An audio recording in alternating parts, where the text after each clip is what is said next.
बहुत शुक्रिया आपका, आपने मेरा उस वक्त साथ दिया जिस वक्त मेरे अपनों ने ही मेरा साथ छोड़ दिया था। अल्लाह आपको हमेशा खुश रखे। शुक्रिया की कोई बात नहीं, सुल्तान भाई के साथ मेरा सारा सारा दिन गुजरता था। यकीन माने अब तो उनके जाने के बाद ज़िंदगी वैरान सी हो गई है। अल्लाह उनको जन्नत में जगह दे।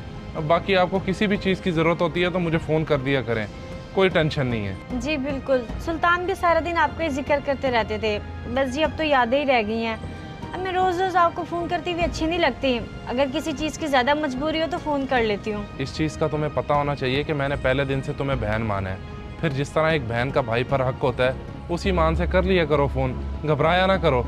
ठीक है, अब मैं फिर चलता हूँ। अल्लाह हाफिज़।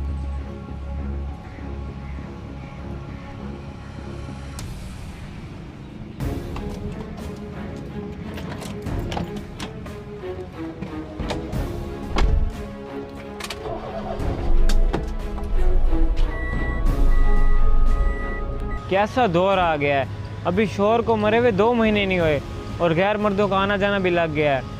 हाथ में पैसे भी पकड़े हुए हैं और देखो खुश कैसे हो रही है। बल्कि ऐसा करता हूँ, जाके किसी को बताता हूँ।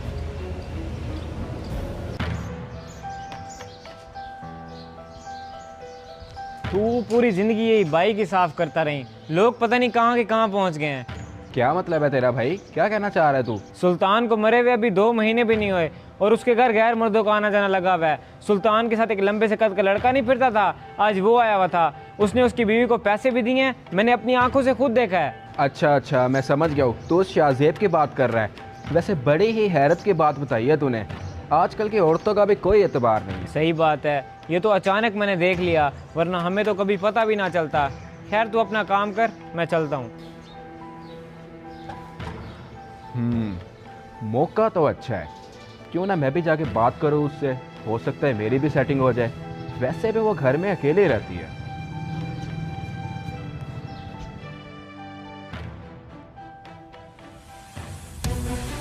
अरे बहन, आप आए हैं, बैठे। अभी तो मैं आपके घर से होके आया हूँ, आप ऐसे अचानक, सब खैरियत है? जी भाई, खैरियत तो नहीं है। मैं आपको मना करती थी मेरे घर ज़्यादा ना आया करें, किसी ने देख लिया तो मसला हो जाएगा, और वही बात हुई। क्या मतलब? पूरी बात तो बताओ, हुआ क्या है? आपके जाने के थोड़ी देर बाद वो अपने मोहल्ले वाला फराज नहीं है, आया और कहता,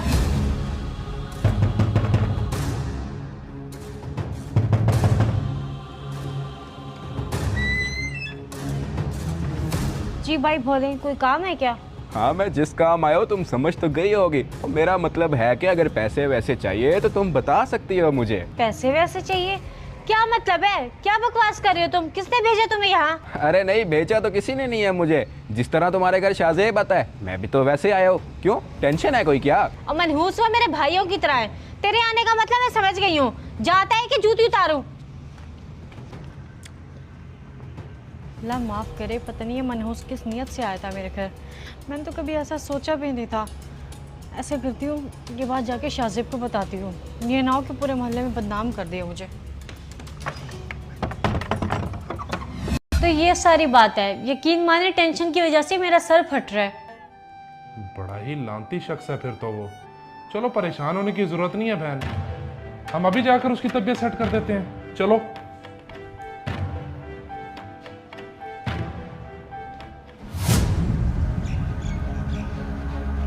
चलो, शुक्र है बाहर ही मिल गया है ये। और तेरी हिम्मत कैसे हुई इनके दरवाजे पर जाने की? बता, क्या काम था तुझे?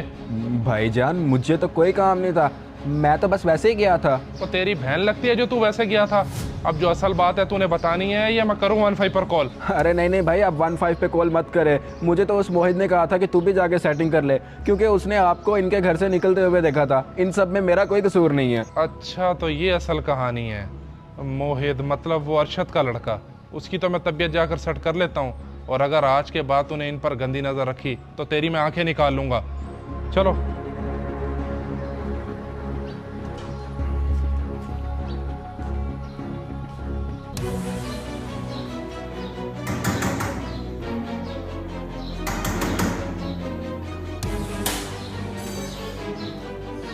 और तुझे जरा शर्म नहीं है इन पर गलत इल्जाम लगाते हुए? तुझे पता भी है किसी बेवा पर इल्जाम लगाने का कितना बड़ा गुनाह है। तेरे अपने घर भी तो माँ बहनें होंगी ना, लेकिन तूने उस बारे में नहीं सोचा, बस जाकर लोगों में गलत अफवाहें फैला दी। अरे बोल, अब बोलता क्यों नहीं है कुछ? ये तो इनका बड़ापन है कि तेरे दरवाजे पर खुद चल कर आ गई हैं, वरना ये तेरे खिलाफ एक्शन भी ले सकती थी। खुद ही बात आ जा, ये ना हो कल को तेरा अंजाम बहुत बुरा हो। बस भाई गलती हो गई, आइंदा के बाद आपको कोई शिकायत का मौका नहीं मिलेगा। और बहन ये देखे मुझे माफ़ कर दें, भाई आप भी माफ़ कर दें। चलें शाजिब भाई, इसके लिए इतना ही बहुत है, अब और क्या कह सकते हैं।